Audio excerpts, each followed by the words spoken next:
What's up, Business Freedom Podcast listeners? Welcome back to another edition of the podcast. This is Lars Hedenborg, founder of Real Estate B-School. And today I want to talk about stop the insanity and overwhelm, that you bring to your freaking real estate team. And the you in pretty much all of these podcast episodes applies just as much to me as it does to any real estate team leader or aspiring real estate team leader. And I want to cover 3 things you could do as a real estate team leader to just to lower the pressure and noise that you're feeling as the business owner and your team is feeling by being part of your real estate business. So typically, and this is all that we serve in Real Estate B-School. We serve real estate team leaders. And so we understand the personality type of a real estate team leader.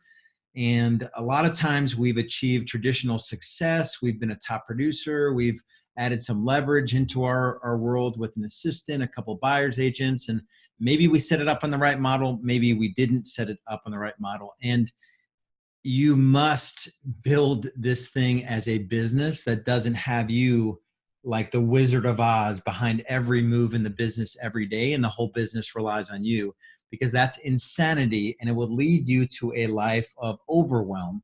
If you've followed us for any time, and if you're watching the video here, you can see up on my left shoulder, time, money, freedom. And really there's 3 things that we measure in terms of the success of a business owner. And this applies to any business owner. It's time freedom, money freedom, and freedom from stress. So time, money, stress. And think about, how much time you're putting into your business, the amount of money you're taking out of your business, and what your net worth is doing, and then the stress that you're enduring on an ongoing basis. And so let's talk about stopping the insanity and the overwhelm. Number 1, in terms of just knowing if your business is going in the right direction or not, so you can kind of lower your stress levels and just lower the pressure that you're feeling as the business owner, because typically we do step out there and take these big risks, and we want to make sure that the business is going in the right direction. So the first thing is to know your critical numbers. I'm getting ready to do a podcast episode on the power of scorecards. And so make sure you go from this episode to that episode, and I'll dive deeper into knowing your critical numbers. So how does knowing your critical numbers lessen the pressure that you feel as the business owner?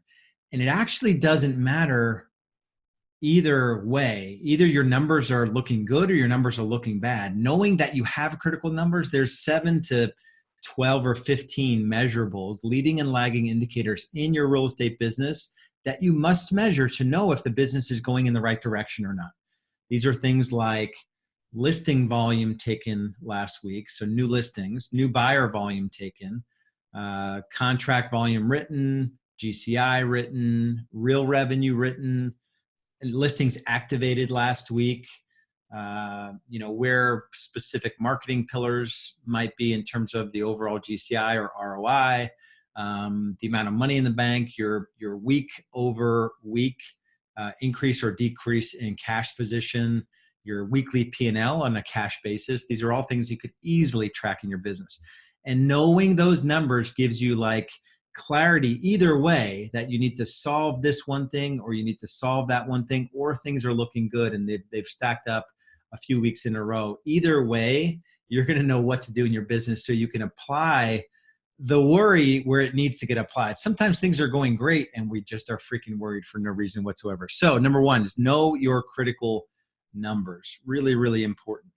Number 2 is when I have felt overwhelmed or out of sorts or stressed as a business owner, it's oftentimes there's a position, or I put myself in a position where I may have the wrong people in the wrong seats, or wrong people in the right seat, or right person in the wrong seat.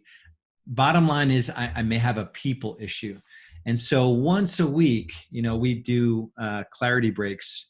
And I may do a whole podcast on clarity breaks. I'm going to make a note here on it, where we ask ourselves questions I challenge our members to take clarity breaks where they ask themselves questions about their business. And look out for the episode, because I am going to record an episode on it. And I'm going to go through all the questions you can ask yourself. One of those questions is, do I have any people issues? It's right person, right seat is ideally the kind of situation you want for everyone on your team. Their culture, core values fit. So that means they're the right person.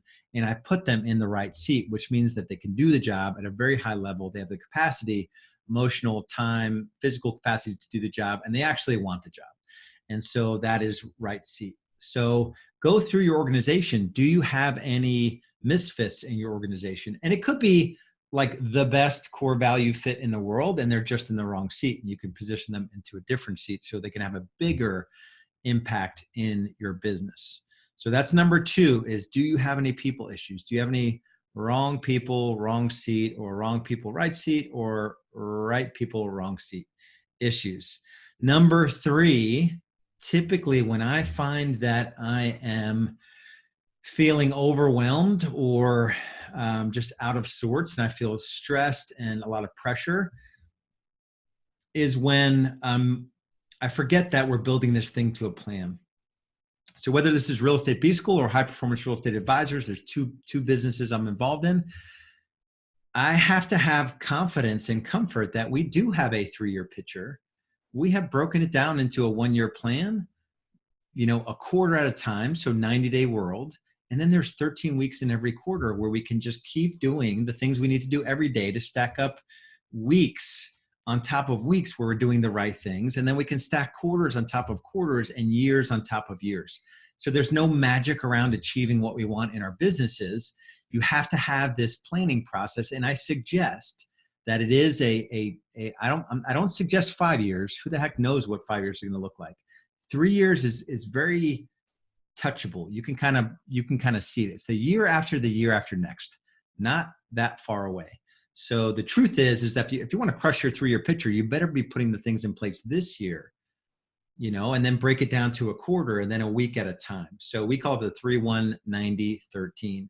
For you, you have to have a clear vision, and a plan that you're working against if you want to eliminate the insanity, stop the overwhelm, and just reduce some of the pressure that you're feeling as the business owner. So number 1 is knowing your critical numbers.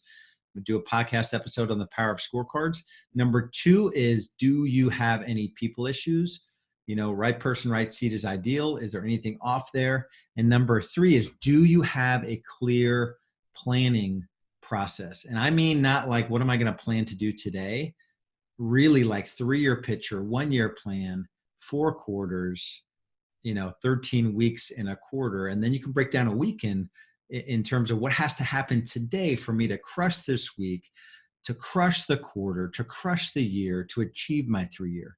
One thing I have been really, really good at when I look back over my 12 years of business ownership is that I've been really good at picking a spot in the future that I'm going to get to this spot, and I'm going to sort of figure it out. I'm going to fail a whole lot, and I'm going to get there. And I've done it with my net worth. I've done it with my, my relationships, my family, both businesses I'm involved in. I've just consistently sort of been really good at setting this target in the future and then doing what it takes to get after it, and failing a lot along the way. And if you're at a point in your business where, I'm mentioning critical numbers, I'm mentioning a process for evaluating people, I'm talking about a 3-1-90-13, you're like, I don't have any plan. Like, I can't even structure my day today. And you've got other people in your world, so you're already running a real estate team. You've got to stop right now. And the only thing I can offer you is a conversation. It's a 45-minute deep dive into your business where we're going to look at today what's working and what's not working. We're going to look at what you want in the future. 3 years from now, what do you want your business to look like, and how does your business serve your life? And we're going to talk about that time, money, stress equation that I mentioned earlier. And then we're going to talk about what's holding you back, what's in your way to go from where you are today to where you want in the future. So just go to realestatebschool.com. There is no hard sell. If a relationship with Real Estate B School makes sense, we'll definitely talk about it. We've got our pilot program, which is 30 days of free coaching if you qualify. Typically, we start in the 500,000 GCI range in terms of having a little bit of leverage in your life in terms of at least an administrator. And we've got teams that are smaller than that. We've also got teams that need help all the way up to 5 million plus GCI. So don't look at top line only. Some of these big teams are having serious challenges, and we're able to come and help them as well. So take action, go to realestatebschool.com, and we'll see you over there.